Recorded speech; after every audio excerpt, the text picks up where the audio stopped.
Hello, good morning. My name is Charity Akpabi, and welcome to the Africa Digital Skills Conference and my session, which I call e-commerce. I call it the future of trade because that is how I see e-commerce. Because a while back, even in Africa these days, a large percentage of exchange of product or a service is still informal. Right. However, there is still a lot that can be gained in e-commerce when we do it right. And so today, all I want to do is to talk to you about something very simple, but a little bit complicated if you do not know how to go about it. So join me on this journey. Right. So even before I go ahead with my presentation, I want to introduce you to myself, Charity Akpabi. Okay, so I like to call myself a marketing person. However, I have done quite a number of work in automation, and I am a big fan of technology, especially in the education sector. And so that led me to build eSchool Finder, a platform for educational resources. You can find tutors, you can find schools on that platform. Okay, and then also through technology I built She Techpreneur to just celebrate women entrepreneurs. However, back to the subject on e-commerce. Right. E-commerce, I have started my technology journey actually doing e-commerce, right? So that is the story of Mocha Freak. That was about 5 years ago when I started selling home tech products like home appliances and all those stuff. And then I branched a little bit into home sustainable products. And so as you can see, my story in technology began in e-commerce. Okay, so after I started consulting for VGC Group, I have gone ahead to work with entrepreneurs who want to sell maybe from Africa to elsewhere in the US or in Europe or whichever market. I have had that similar experience. And so that is the type of experience that I want to share with you today. Okay, so I have worked on different platforms. I've worked on Magento, which is more like an open source and managed in a way. I've worked a lot with WordPress. I've done Wix. I've done Shopify, and then for courses, I've done Thinkific, Squarespace, and Kajabi. So as you can see, I have managed a lot of this back end, and that is the type of information that I want to share with you today. Okay, so my presentation is very simple. I want to introduce you to e-commerce, obviously, and then I'll touch a little bit of the future, which is not the focus of this presentation, right? And I will talk, whilst I'm talking about the mistake, I'll be chipping in about the recommendations, and then I will conclude, and then I'll give a small offer at the end of this presentation. So I hope you stay with me, and then we run through this. Normally, in presentations that I have done before, because I want you to know so much, or because I want to impart a lot of knowledge, I end up saying a lot which does not help. And so what I have tried to do is that I want to go straight to the point. What this means is that there is a lot more about e-commerce that I know that I have not put into this slide, because I don't want to bore you, but I want to go straight to the point to talk about the top mistakes that we founders, especially when we are starting, we do with e-commerce. But of course, during the Q&A session, you should definitely ask me questions, and I am definitely around to answer all your questions. So here we go. Right. So, before I start with all of this, I want to give you a number, or probably two numbers, right? So, the first number I want to give you is 16.5 billion. Okay, that is the worth of e-commerce in Africa alone. That is the industry that you are actually operating in if for some reason you are exchanging goods and services online. Okay. Now, if you are in e-commerce or you are even thinking of starting some form of e-commerce, I want you to know that you are actually contributing to the 2.5 million new jobs that are created in Africa in by 2025, right? So what that means is that e-commerce has the potential to solve unemployment. It has the potential to create jobs. It has the potential to save lives and also to sustain households. And so, as you can see, e-commerce is not the only way I started in technology, but it is also very dear to my heart because of the lives of people that are dependent on it. The reason being that our economy is largely exchange of some form of goods or some form of services, right? And so e-commerce, which is like a tech part of it, becomes like a driver, a way for you to scale up from what you are doing before. And so as you can see, this is very, very, very crucial and very important to me.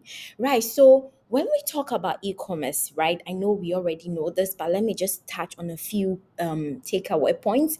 The first one is that e-commerce is the buying and selling of goods and services over the internet. Right. So we already know buying of goods, which is largely dominating the scene in e-commerce. But what most people don't know is that there is also the exchange of services in e-commerce. There are e-commerces that happen that does not exchange physical products, but also exchange virtual products, which can also be called services. Okay, now, what you must also know is that e-commerce must be done on some type of device or tech device. Okay, so we can move into some form of virtual or just a device like your mobile, your tablet, or your computer device, right? So almost anything can be purchased today thanks to the internet. Almost any type of transaction can be done. And this is the type of mindset I want you to have as an entrepreneur, right? I understand the situation we have in Africa, the general distrust and all of that. But as a growth minded entrepreneur, you want to understand the trends that are going on. And so you will be able to plan so that you will not be taken unawares. Okay, it can be a substitute for brick and mortar, and that was my situation when I started Muka Freak way back. I named it Speckling Kitchen, right? So I didn't have a shop, I didn't have the money to start anything, and so I had products in my home. I go and purchase the products on wholesale, and then I bring them home. I use my social media, and I sold a lot. Okay, it could also mean that probably my product was very common, which are household products, but I made quite a number of money from just selling from. So e-commerce can take different forms. E-commerce can be done B to business can do e-commerce, business to consumer, C to C, and C to B. C to C can take place in marketplaces where consumers buy goods and sell to other consumers. So there are so many ways that e-commerce take place, right? So following on introduction, I want to take you through the different forms that e-commerce can take. And we obviously know retail, which is like just selling directly to customers. You have like I went to buy my products, I sit in my house or wherever, even if I have a physical shop, I still have the option to sell directly to customers. Right. And then there's also the very interesting one, which is the drop shipping, which has been practiced by some entrepreneurs, even in Ghana, where through a third party, goods or products or services are sent directly from the wholesaler or the manufacturer directly to the consumer without the third party who is actually marketing the product or who is actually build the business seeing or touching the product. It's really very interesting, even though it has some kind of advantages of handling any type of stock, or you never have to worry about stock running out or not. It still had some kind of this some kind of negative impact, which means that it is a little bit difficult to scale because probably you don't really know the product intimately, and so you are not able to talk intimately about it. But there are ways that people have gone around it to build 6 to 7 figure type of businesses out of this model, right? And then also there's a digital product. I don't know if you've been online where people are selling templates, social media templates, courses. These are the type of it forms a larger part of services where people send you digital product. You can even download media or software products, and that is e-commerce, right? And we obviously know the wholesale where we buy probably from Amazon or some sellers on Jumia, right? And then we have the most popular service type, which is getting services from coaches. And then there's also the interesting model, which is the subscription, which also has its good and bad side. So for the subscription, it is said that store owners need to have a very large order and also have to find a way to make sure that people still coming back, and that means that you may have to adjust your price much lower so that people keep coming back every single month and paying every single month. And of course, the good side is that you are assured that every month you can always have this amount of money, and so you can easily plan based on the number of subscriptions that you have. Okay, so I started something a little bit about the future of this. There's just a lot about the future of e-commerce, right? And so I'm not going to go so much into it, but I just want to pick on one or two, right? So something like the open source e-commerce, where you can use a platform and with a very good and skilled team, you can customize the e-commerce to yourself. Because the whole thing is this, as the experience I've had working with managed type of platforms like WordPress, you will see that sometimes customers are asking for a certain type of way to be served, right? And the platform is rigid, right? It's rigid, and you cannot like integrate, or you cannot find a way to reach customers in that way. So you are forced to tell them that, hello, this is how we serve you because this is what our platform can offer. And we all know what that spells for customer service, right? So in a bid to make sure that customers are being served continuously, you know um people like companies have come up with open source, and so with the right team you can actually customize a whole e-commerce platform that serve your type of customers and then your type of products, right? And then also there's the increase of chatbots which are AI driven. Okay, so the chatbox is done in such a way that it can detect exactly where you want to go, and then they can give you pointers as you go along your journey. Okay, and also there's also the trying of products before you buy virtually. And then recently I was showing on my WhatsApp how I bought a makeup product by just trying it on, trying the different color palettes, and then I ended up buying the brown color, which I love, which I'm actually wearing right now. And so there are so many ways that you can integrate to serve your type of customers. Now, people like to ask me, oh, I'm in Ghana. I'm serving my type of customers. Why do I need to hear all these things? But this is the question. But this is the issue. As a growth minded type of business owner, you always want to understand what are the trends, what are the policies, what are the technologies that can affect my type of business. That is how a growth minded business owner should be thinking about their business, because you don't want to be that bookseller somewhere which an Amazon type of company will come and take over from you.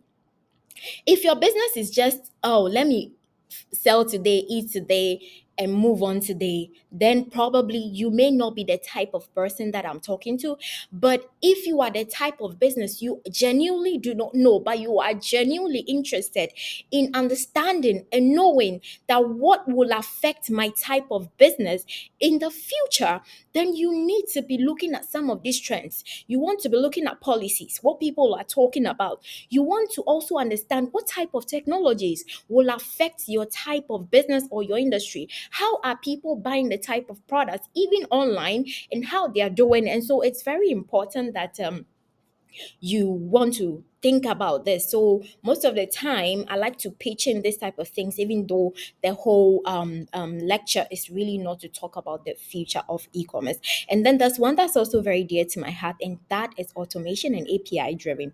Now, this is very important, right? So some e-commerce platforms are coming in a way that you can literally just integrate it with the type of services that you need it, right? So you want to integrate your e-commerce with a customer relationship management. You want to integrate it not only with payment, but at the back end, you want to make sure that you have better accounting done. You have email that is integrated correctly, text messages. You have all types of AI technologies to make the customer journey really, really less stressful. And so these are some of the things that I want to bring to fore. Now, coming to the issues, right? So there's a difference between having an online store and having an online store that gives users an awesome experience. Now, this is very dear to my heart. I have said this over and over again. And one time I found it online being said, like discussed by a group of people. And this is very, very important, right? So initially, I built a website, but I was still selling on social media. People visit the website, they take screenshots, and they still want to come back and buy over probably WhatsApp or any. I don't have any problem with that. But the question is it that my e-commerce store is not built in such a way that people still have to bypass my shop or my store, my online store, and still come back to me? So these are some of the questions that I think about, and that is what helps me to improve, because as a business owner, you always want to improve, right, on what you are doing. And of course, feedback is at the bedrock of this, or observation, listening to trends and all of that, right?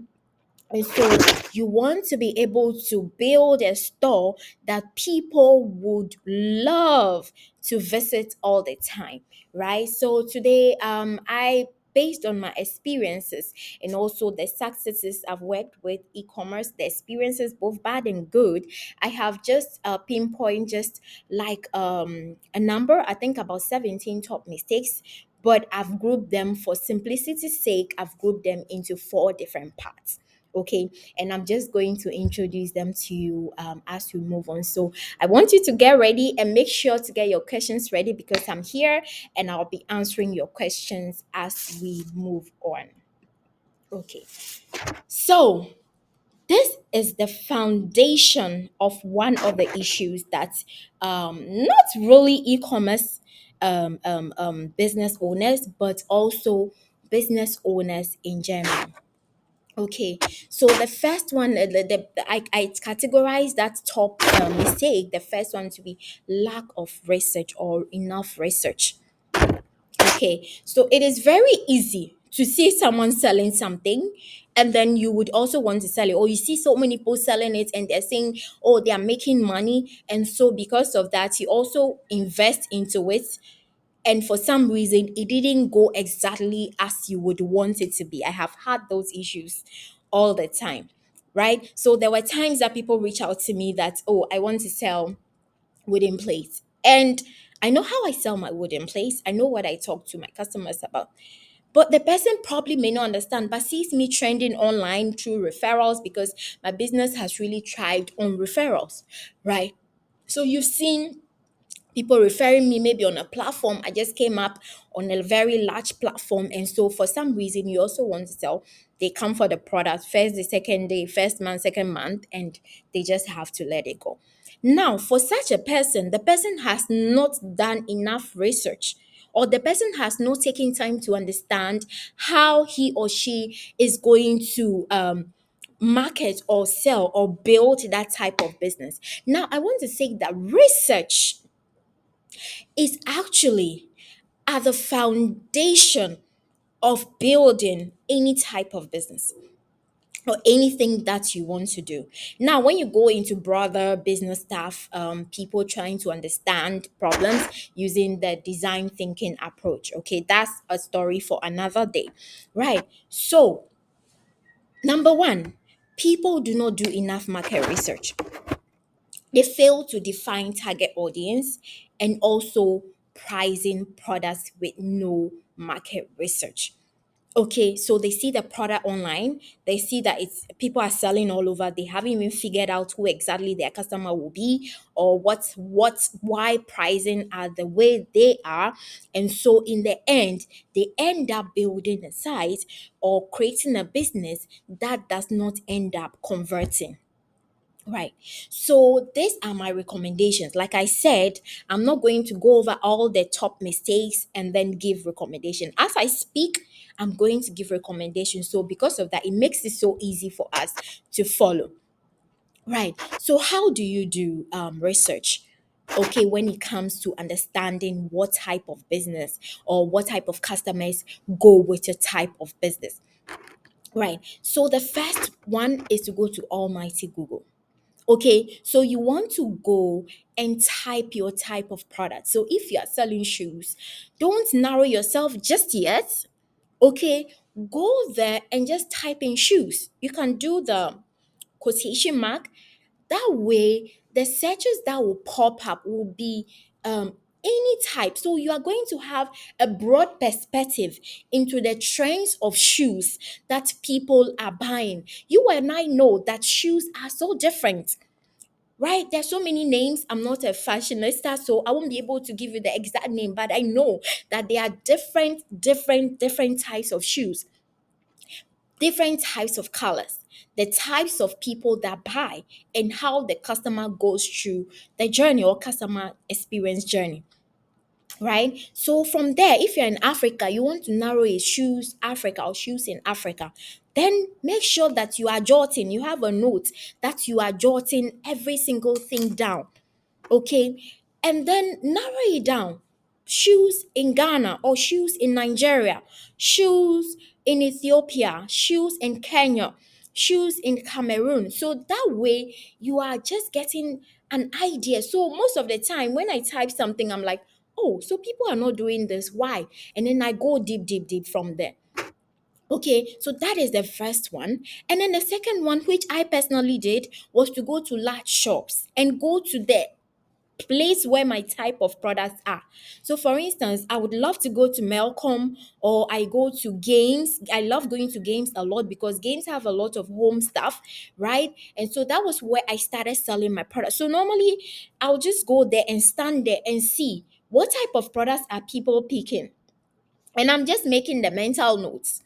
Okay, for me, I wasn't really open for my side of the story. I wasn't really open to like especially what most Ghanaian entrepreneurs do. They want to just know what is selling. They go and pick it. They sell. They move on. Right. My type of e-commerce was more focused. I had a vision. I had a strategy. I had a goal, and I wanted to promote home products in a way that it is sustainable. And so, from my research, even from Google, and when I started all the shop visit, I began to understand that my type of product is quite niche. If I had not done this research, I would not have known. Okay, it's very niche, and the type of people that would need this will be very minimal. Okay, so it is very important that you are noting them down because there's a way that I will sell my niche products that'll be different from the way that maybe I'll sell general dresses or general shoes. And even with that, to be able to make it, you need to be able to niche it down a little bit so that people know that, okay, business A owner sells this certain types of shoes. Yeah. So the next place you want to do research is to go to social media. Okay, so you go to social media sites, go ahead, Search, join groups that are very particular to your type of product. So if you're in cosmetics, make sure that you're in the cosmetic group. Yeah, people who are buying the cosmetics. If you are a baby product type of person, you want to be in conversations with mothers, like what they are thinking about, anything relating, and you are there to listen. You can even ask questions, right? So all you're doing, you keep putting down notes, you keep writing down notes. That is why people keep saying that, what if I re-strategize Mukafe? Over the years, I have gained so much experience that I would not be able to let it go, because now I'm in a very good position to know and understand how I want to market Muga Freak. Okay, because research and observation, understanding the trends, it's really very, very important, right? Another way you can also do this, which is quite unpopular with our part of the world, is to send out a questionnaire. Okay, when you are sending a questionnaire, it's so much easier to get specific answers because you're asking specific questions. But I like to say that when you're sending a questionnaire, probably you may have done the Google, like the general type of research. That way, it is very much easier to target your questions in a way that people can answer them, right? And also, you can also use WhatsApp groups, when you have a group that is very receptive, because of course not all WhatsApp groups are receptive. Okay, you want to ask them questions. I want to do this, what do you think? And this is one of the most important things that you would ever do. Now, okay, now, so moving into target audience.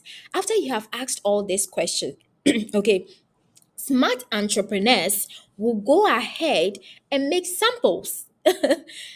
You see, you have to make samples, okay? Depending on the type of product, some products are so expensive that it's so difficult to make samples. That is another conversation we can have. But on a general level, you want to make samples. First step of the sampling could be just giving it out, and not to family and friends, like I have seen with people do. But you want to target the people that, from your Google research, you have realized that they are the ones who are using this type of product, and so they have enough experience, right? They have enough experience to give you the feedback that you need based on the ingredients if you are making the products, or based on the specifications if you are ordering it on wholesale from another country or from a wholesale site. It's so easy to give those specifications when you have tried it out. That's the first step. Now, another step which is also really critical is when you give out the sample, probably at a reduced price, or if you're testing price, that's also a different issue. Give out the samples, okay? And you are now giving it out as like a paid one, right? So at this point, this is not a large product sample that you've done or you've gone to order just to waste your money, but you have just ordered just a little bit of it, and then you say that you are selling it. This is where you are testing your price. You are testing the other things like the target market. What type of people are reaching out to you to want this product? Okay, this is where you have to be making all of these mental notes here.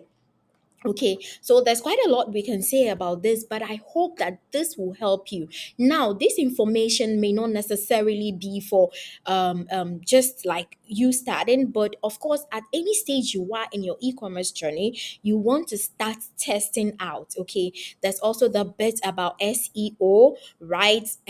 Like doing an SEO research when it comes to building a website, and making sure that you're putting in the keywords that is attracting the type of customers that you want. Okay, so that's a little bit about basics, but you want to hire an SEO expert who has record. So this is my thing. People go ahead and hire people who don't have any type of experience or any type of portfolio or any type of success. Okay, so we can talk about that when I move to the technology part. Okay. Right now, let me go to the next, using the wrong technology. Now, this becomes like almost my area, right? Because most of the time, after we've done all of this brainstorming and all of that, it comes down to the technology. But mind you, we can't just go ahead and pick a technology. Okay. In the world of so many technologies, right? People have gone ahead to buy all types of shiny things, all types of stuff that does not serve their customers, does not serve their workers or the people that are working at the back end, does not suit them. Okay, so it is really, really very critical that you understand the first part that I spoke about. So once you understand that you are speaking with teens, a younger type of people, you would know what type of technology and what type of integrations that because young people are more vibrant, right? And when you are working with an elderly type of audience, the type of technology that you choose is a little bit different. Okay, you want to be straight to the point, tell them what it is and stuff, you know. And then also, based on your goals, what I advise is that you need to choose a platform that will grow with you. It may not necessarily be the issue with a lot of people, because people sometimes when people start businesses, they don't have the time to invest in a type, or the time or the funds to invest in a type of technology that will give them the upper hand in growing easily. And so they end up picking what they can just work on right now. And even that, there is a way that you can go ahead with it. Right. So, in my experience, I have found out that WordPress, even though people have a lot of reservations about it, is one of the platforms that you can use to grow with. Okay, so there are so many. I've worked with a lot. Magento is very complex. You may not be able. Wix is so easy. Shopify, quite easy but expensive. All these platforms, they have their pros and their cons. And so this is what I would tell you. Anytime that you want to start a platform, whether a developer is building for you or a consultant is working with you, please be involved. Okay, ask the consultant, even if it's you are working, go to the features, go to the pricing, go there and see these features that this platform is offering me. Will it be able to grow with me, or will it be able to serve my type of customers? Because mind you, you are the one who has done the research. And so you know and understand your type of customers. And you should be very open and communicative to your developer or your consultant, so that it's so much easy to work together. Right? Because I've had situations where you're asking business owners questions and they don't have the answer. It makes it very difficult to be able to build out something that will work for you, that will work with your staff. Because if you go for a technology that your staff cannot even operate, they're going to even abandon it, and that is wasted money. Okay, so we put all these factors into play before we go ahead to choose a technology. Now, when it comes to a technology, you would have to be able to be guided. Okay, when I say guided, obviously the first part is that you need to spend the money to get a consultant. Sometimes people say, I don't have money to hire a lawyer, and then they get into big, huge trouble that costs them everything. Okay, so insurance most of the time is like the best policy you can ever give yourself, right? So it is good that you work with a consultant, right? At VGC, we have a group of array of consultants who work on different areas of your business journey.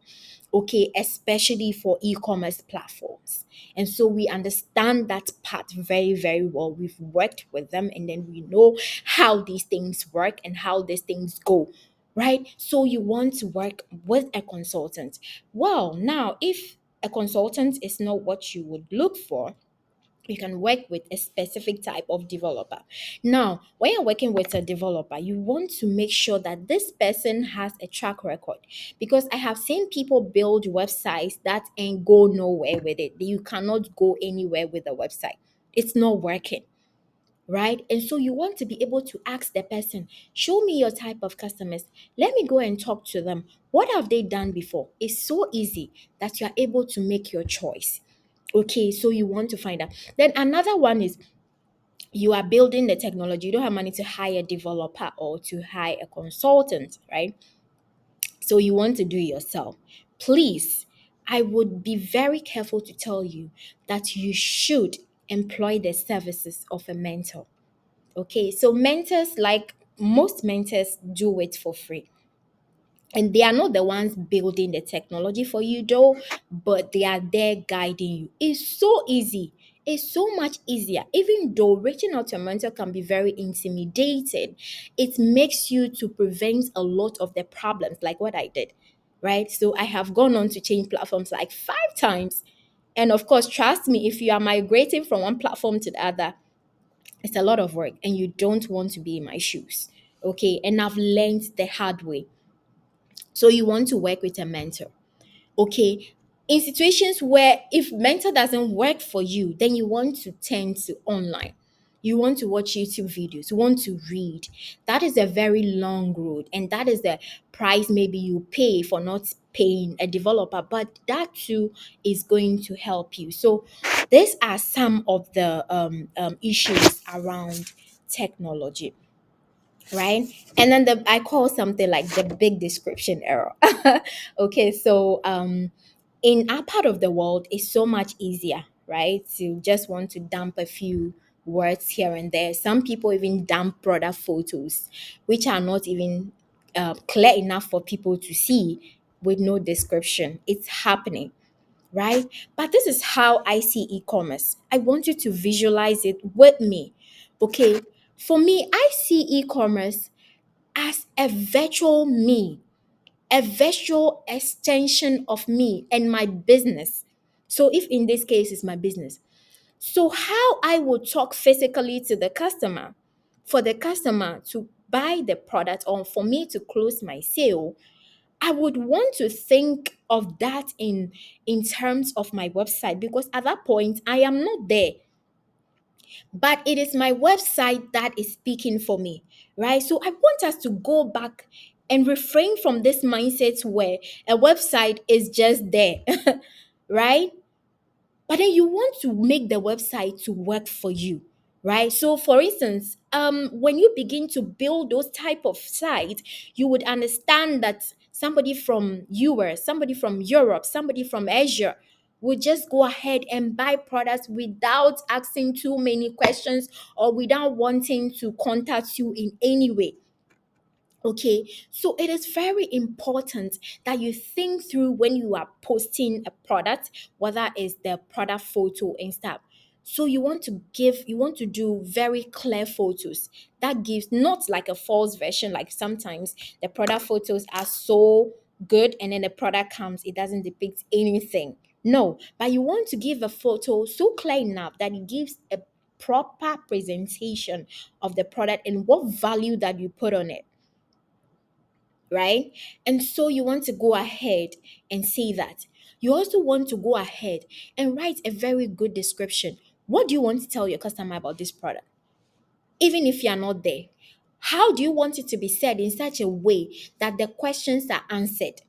The questions that they will ask you physically are answered, right? So you want to give the features of the product, the benefits, the care instructions, how it can be done, the story. You want to give for social proof, the people that are using it and how they've used it.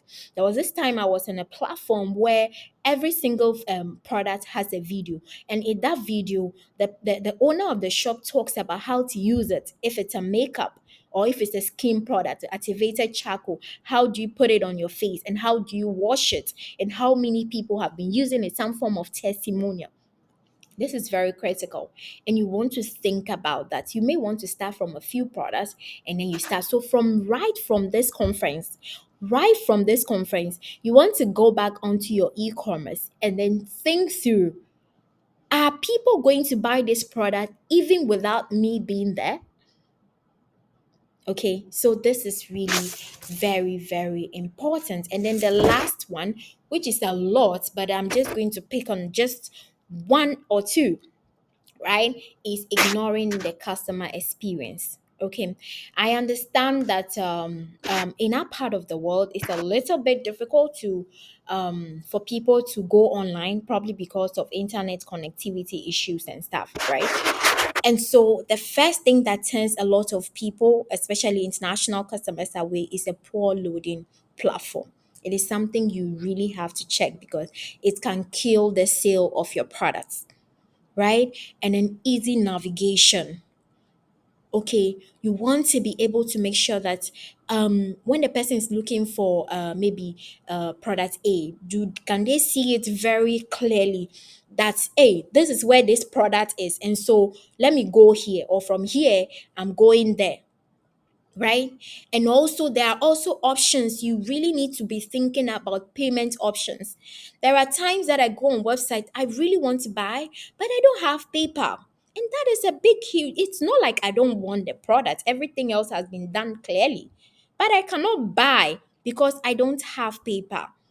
And elsewhere also, do not only have Momo. Some people have cards, right? And so you want to be thinking around this, okay? And also for shipping options. And I added language barrier too as well. Okay, so I want you to go through that. And then there's also one big issue, that is the guest checkout. As simple as this is, as simple as this will look like to you, right? As simple as it will look to you, this is very important. It's not everyone who wants to create account on your site. Okay, as for me, I am even experimenting with a system where people can check out using maybe their WhatsApp, like very low tech, or maybe using their USSR. It's, it is e-commerce. The fact that it is done online or via any device. Okay, how can you integrate your low tech, your WhatsApp and stuff? You know, you should be looking out for such technologies around and stuff. Not everyone wants to put in all this information just to buy one simple product. Some people just want to check out and then send the product over to them. And so you want to be thinking about this, right? And so I'm almost done with my presentation, and I have something simple to ask you, and that is the big social media dilemma, right? So this is how it goes. Few days or weeks ago, I was in a clubhouse. I was hosting a clubhouse session, and I was trying to invite people to the clubhouse. So I sent the link over, and I realized that it was not going. So I thought it was my internet. I put on my phone several times. I switched on my Wi-Fi on and off several. I changed, like I did a lot of things, but I realized that nothing was happening. I'm like, what's going on? So after the session, I went online and I saw that all platform from Facebook, now Meta, right? The Meta platform, all their platforms are down. So from Instagram, WhatsApp, Facebook, Messenger, all of it is off. And that takes me back to the time where I was solely online. And I asked myself, imagine I had a big sale, because there are times that I have big sales. People don't understand the fact that it is social, or it is the Facebook page that is causing it. People don't understand why you've been logged out, or you've been blocked, or you've been hacked. They don't understand. Okay, they just want their product. But do you want to risk being on a platform where all the time they have the right to block you at any time? Or you want to be on your own platform and then use those platforms as others, so people see you there also? Okay, so this is my call. And it is a call of many people, or many e-commerce people, telling you that you need to own your platform. You need to take the conversation away from these platforms that can easily thwart your business operations. Okay, and have it on your own platform where you can control things that happen to you. You can easily take it down at your own will, or off at your own will, but not somebody just shutting you down, telling you I've blocked you, you can't run ads, have hacked you, I've banned you. There's the shadow ban where you post and nobody see you. And also the big issue about the algorithm, where you have about 10,000 followers, but you post and only two people find your post. Okay, so these are things that you want to be thinking about.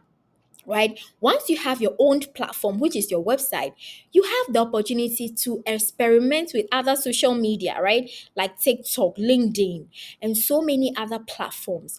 And so once you are doing that, you have then you have the opportunity to know that, okay, Twitter is good for my business, or LinkedIn is good for my business, or IG is good for my business. So this is a call that I've been telling people, and so it will be prudent that I let you know as well, right? And so I've been doing a lot of events, and most of the time I get like asked about like stuff, right? So this platform or this conference, I want to give out a free call, right? I've never done this before. I don't do it, but this time around, I want to give out a free call, and this is free. I don't take anything from you, right? So you can just send me your website, and then I'll just give you recommendations. Remember, it's not a meeting. I really don't have my time, but yes, I would just write it out, send you as an email, if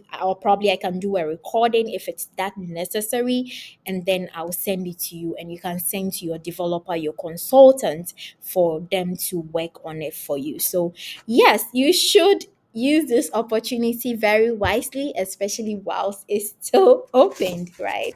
And so, yeah, you can follow me, Charity Akpabe, on Instagram. I'm so active on Instagram and LinkedIn. Those are the places where you see me highly active, right? I'm a little bit non-existent on Facebook, but I do visit there. I'm also on Twitter. Yes, I go there. I go to Twitter a little bit, but if you want to find quick responses, you would want to holler me at Instagram or LinkedIn, right? However, a quicker way to get me would be on my platforms, right? So you visit Charity Akpabe and you put in a call, like you send an email. I check my emails are on, so it's easier for me to respond easily to you without having to visit social media, right? So you can definitely reach out to me. You can send me the email to ask@charityakpabe.com. And then, of course, you can visit my website, charityakpabe.com. And I love feedback because we all don't know it. And so I want to understand how you feel when you visited my website. Now, I have time for questions, and this is where I'm going to say thank you so much for listening to me, and it is time for questions. Thank you.